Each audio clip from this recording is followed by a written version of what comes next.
For a while I wanted to make a blast furnace video, but before I do that, and I will do that video soon in live time, I wanted to show you how to make a blast furnace. And this is really simple. This is another propane tank project, and I've simply cut the top off of a propane tank, of course after I've degassed it and devalved it. Do it safely and do it at your own risk. Here's the top, like so.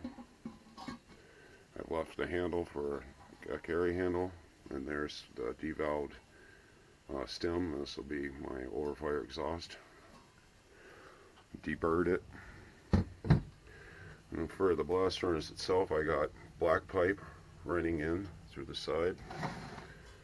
I've custom cut a hole with my angle grinder here, and I've custom cut a hole in an old coffee can and ran it right inside, and that'll be for my underfire. And right at the end of this black pipe, I'll just hook up a blow dryer to force feed in there. And this blast furnace is going to use nothing but coal. You could use biochar too, whatever. Okay, and for the refractory, I've made homemade refractory. This is 50% beach sand and 50% joint compound. Very hard, works very well. You could buy refractory also, but it's expensive. And that's pretty much it. And then when I run this, I'm going to use a stainless steel crucible. I'll put my coal right in the bottom, force feed it air, get it very hot, and then I'll use a stainless steel crucible. In this case will be an old cooking pan with lid that'll fit right in here, and that'll be for my melting crucible. And then I'll put another old stainless steel lid over the top of this to retain heat.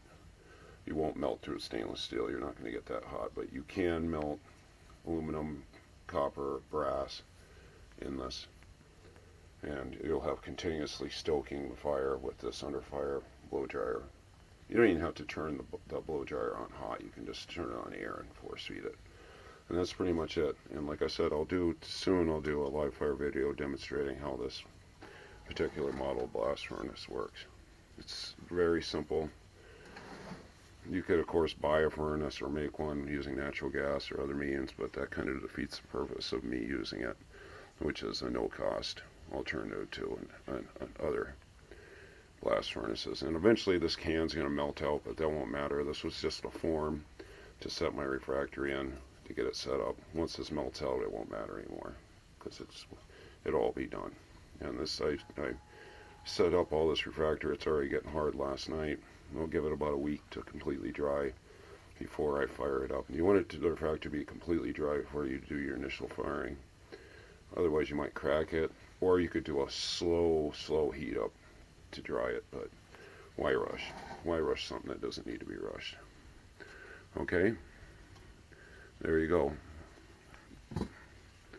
And you'll never want to touch anything here when you're running it. You want to use tongs or some other means to be very careful. And I should have said the crucible should have a handle on it so you can grab it with tongs. Very dangerous if you don't do it right. I hope you like this project.